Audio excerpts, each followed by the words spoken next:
வணக்கம் நண்பர்களே.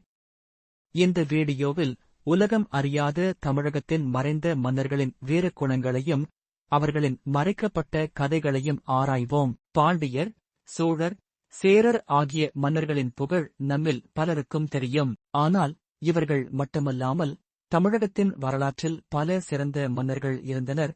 அவர்கள் பற்றிய தகவல்கள் அதிகளவில் அறியப்படவில்லை. உதாரணத்திற்கு, 2ஆம் பராந்தக சோழன் கி. 957 முதல் 970 வரை ஆட்சி செய்தார். அவர் தனது தந்தை சுந்தர சோழனின் மரணத்திற்கு பிறகு சோழப் பேரரசின் துருவத்தை நிலைநாட்டினார். அவரது ஆட்சியில் சோழப் பேரரசின் எல்லைகள் மேற்கு கடலோர பகுதி வரை விரிவடைந்தன.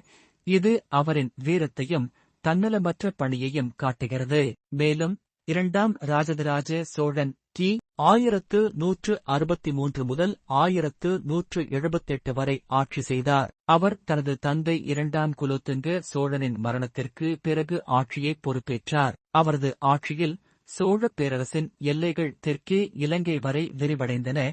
இது அவரின் வீரத்தையும் தன்னலமற்ற பணியையும் காட்டுகிறது. செஞ்சியார் பட்டத்து வீரன் ராஜேந்திர சோழனைப் பற்றி உங்களுக்கு தெரியுமா?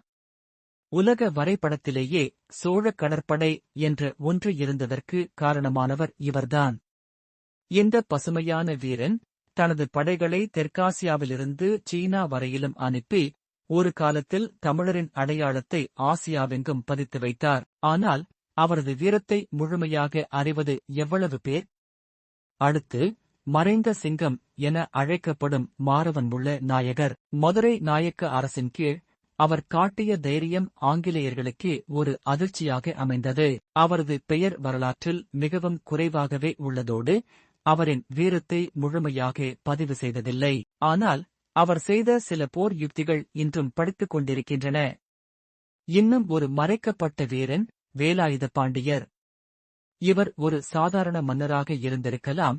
ஆனால் அவரது போராட்டம் பிரிட்டிஷ் பேரரசை அதிர வைத்தது. அவர் நடத்திய எதிர்ப்பு போர்களில் தமிழர் எதற்காக போராடுகிறார்கள் என்ற கேள்விக்கு அவரே பதிலாக அமைந்தார்.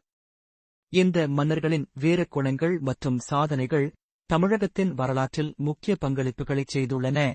இவர்களின் கதைகள் நம்மை பெருமைப்படுத்தும் மற்றும் அவர்களின் நினைவுகளை வாழ்த்தும் வகையில் நம்மை ஊக்குவிக்கின்றன. இந்த வீடியோவை பார்த்ததற்கு நன்றி. இந்த கதைகள் உங்களுக்கு பிடித்திருந்தால் தயவுசெய்து லைக் செய்யவும், உங்கள் கருத்துக்களை பகிரவும், மேலும் பல வரலாற்று கதைகளுக்காக சப்ஸ்கிரைப் செய்யவும்.